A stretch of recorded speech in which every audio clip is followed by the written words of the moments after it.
বন্ধুরা, অনুষ্ঠান বাড়ির স্টাইলের টমেটো চাটনি বানানোর জন্য আমরা এখানে নিয়ে নিয়েছি 1 কেজি পাকা টমেটো। টমেটোগুলো লাল লাল হতে হবে। আর নিয়েছি 400 গ্রাম পরিমাণে চিনি। আর নিয়েছি খেজুর, কাজু কিশমিশ, আমসত্ত্ব, 5 ফোড়ন, অল্প পরিমাণে সরিষা, একটা গোটা পাতি লেবু, 2টো শুকনো লঙ্কা। আর নিয়েছি 1 চামচ হলুদ ও 1 চামচ লবণ, যেটা স্বাদ মতো প্রয়োজন। গ্যাসের ওভেনে কড়াই বসিয়েছি, কড়াইটা গরম হয়ে গেছে। এবার আমি এর মধ্যে দিয়ে দেব 1 চামচ পরিমাণ মৌরি, একটা শুকনো লঙ্কা আর 1 চামচ পরিমাণ জিরে দিয়ে আমি সমস্ত উপকরণগুলোকে খুব হালকা করে ভেজে নেব।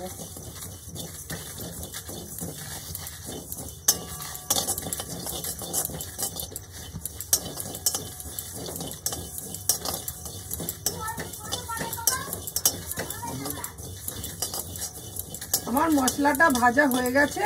এবার আমি এটাকে নামিয়ে একটু ড্রাই রোস্ট করে কৌটোর মধ্যে ভরে রেখে দেবো। চাটনিটা নামানোর সময় আমি এটাকে ব্যবহার করব। ভাজা মশলাগুলোকে নামিয়ে নিয়ে আমি ওই গরম কড়াইয়ের মধ্যেই দিয়ে দিয়েছি পরিমাণ মতো জল। এবার আমি ওই গরম জলের মধ্যে টমেটোগুলোকে দিয়ে সিদ্ধ করে নেব।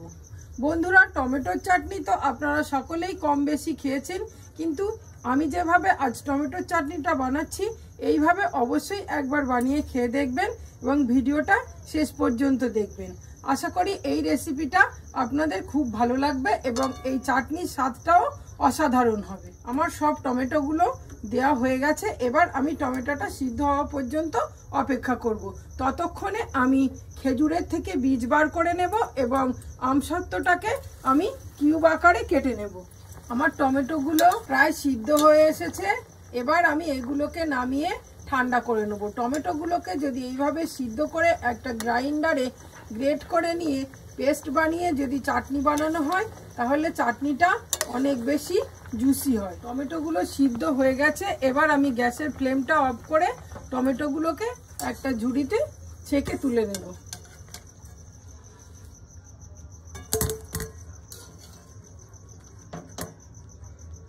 এবার এই সিদ্ধ করা টমেটোগুলোকে আমি খুব ভালোভাবে ঠান্ডা করে নেব। তারপর একটা গ্রাইন্ডারে দিয়ে আমি এটার একটা পেস্ট বানাবো এবং তারপরে ফিরে আসব আপনাদের কাছে। সিদ্ধ করা টমেটোগুলোকে আমি একটা খুন্তির সাহায্যে ভেঙে ভেঙে এইভাবে একটা মিক্সিং জারের মধ্যে নিয়ে নিয়েছি। এবার এটা থেকে আমি খুব সুন্দর স্মুথ একটা পেস্ট বানিয়ে নেব। সিদ্ধ টমেটোগুলোকে আমি এইভাবে একটা স্মুথ পেস্ট বানিয়ে নিয়েছি। এবার গ্যাসের ওভেনে একটা কড়াই বসিয়ে দিয়েছি। কড়াইটা গরম হয়ে গেছে। এর মধ্যে আমি দিয়ে দেব 2 টেবিল চামচ পরিমাণ সরিষার তেল।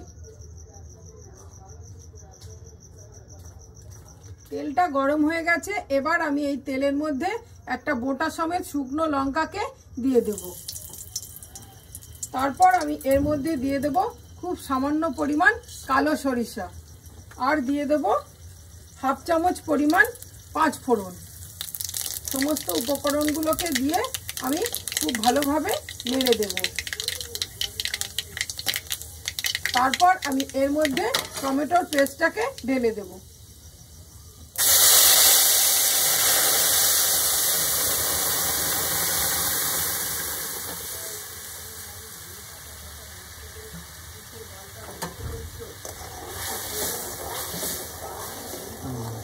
পেস্টটাকে কড়াইতে দিয়ে আমি খুব ভালোভাবে নেড়ে দেব এবং ফুটে ওঠা পর্যন্ত অপেক্ষা করব। চাটনিটা ফুটে উঠেছে। এবার আমি এর মধ্যে দিয়ে দেব স্বাদ মতো লবণ আর অল্প পরিমাণ হলুদ।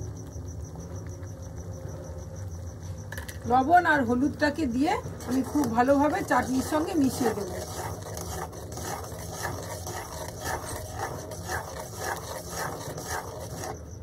লবণ আর হলুদটাকে দিয়ে খুব ভালোভাবে মিশিয়ে নিয়ে আমি এর মধ্যে যোগ করে দেব চিনি।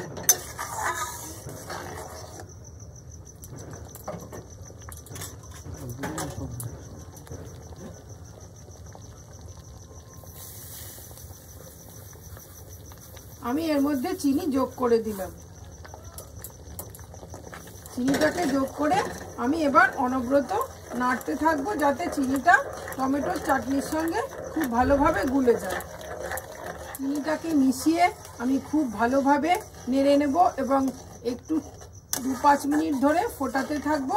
তারপর আমি এর মধ্যে একে একে যে ড্রাই ফ্রুটসগুলো রেখেছিলাম সেগুলোকে যোগ করে দেব। টমেটোর চাটনিটা অনেকটাই ঘন হয়ে এসেছে। এবার আমি এর মধ্যে একে একে ড্রাই ফ্রুটসগুলোকে যোগ করে দেব। প্রথমেই আমি কাজু কিশমিশগুলোকে ভালোভাবে ধুয়ে ভিজিয়ে রেখেছিলাম, সেগুলোকে এর মধ্যে দিয়ে দিলাম। তারপর আমি এর মধ্যে দিয়ে দেব যে খেজুরগুলো বীজ বার করে রেখেছিলাম সেগুলোকে। কাজু কিশমিশ আর খেজুরগুলোকে আমি খুব ভালোভাবে চাটনির সঙ্গে মিশিয়ে দেব। তারপর আমি এর মধ্যে যে আমসত্ত্বগুলো কিউব করে কেটে রেখেছিলাম সেগুলোকে মিশিয়ে দেব।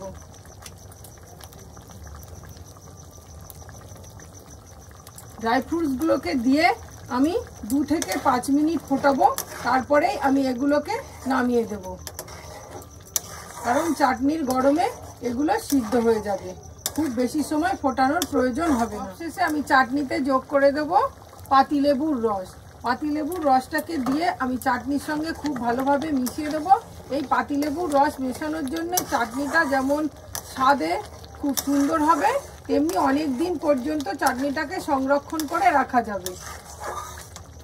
আমাদের টমেটোর চাটনি তৈরি হয়ে গেল। এবার আমি এটাকে নামিয়ে দেবো। আমার চাটনিটা ঠান্ডা হয়ে গেছে। এবার আমি যে ভাজা মশলাটা বানিয়ে রেখেছিলাম সেটা এর উপর থেকে ছড়িয়ে দেব, দিয়ে ঢাকা দিয়ে রেখে দেব। আমাদের চাটনির রেসিপিটা সম্পূর্ণ হয়ে গেল।